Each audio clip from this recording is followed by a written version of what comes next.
advocating for change and innovation in a complex university environment that is often archaic and siloed takes energy, perseverance, and grit. It's hard, but moral leadership requires us to do it. And if I was to talk to my younger self, I would tell her not to give up so easily when seemingly unsurmountable tensions present themselves in my work.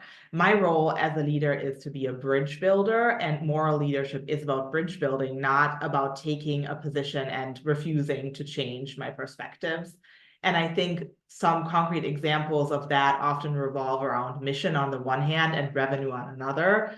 Now, I'm a marketer, so I'm always going to be, measured based on whether the institution is able to build new revenue streams and whether the institution is able to be market aligned.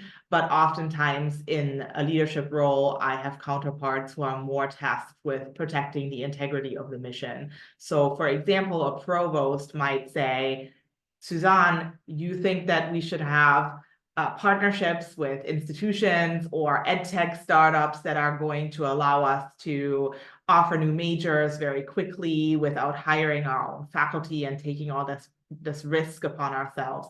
But I disagree with that because I want to protect the integrity of our institution. And that might be the end of the conversation if I'm unwilling to build bridges.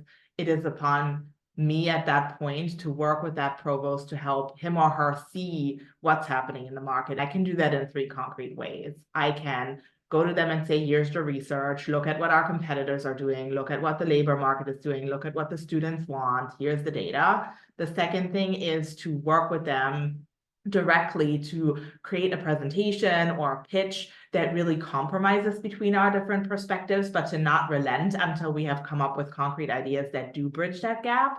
And then number 3, I have to make sure that we don't end it there, but that rather we take that presentation or that pitch on somewhat of a roadshow and socialize it with everyone, the board, the faculty senate, the cabinet, all the leaders, all the people we need for buy-in so that it doesn't die in the idea stage. And I know that all sounds very easy when I list it out like that, but it is not. I know how hard this is and how many people get burnt out in this tough work, which I would call bridge building, more leadership. But together we have to lead that way because the very survival of our institutions is often at stake.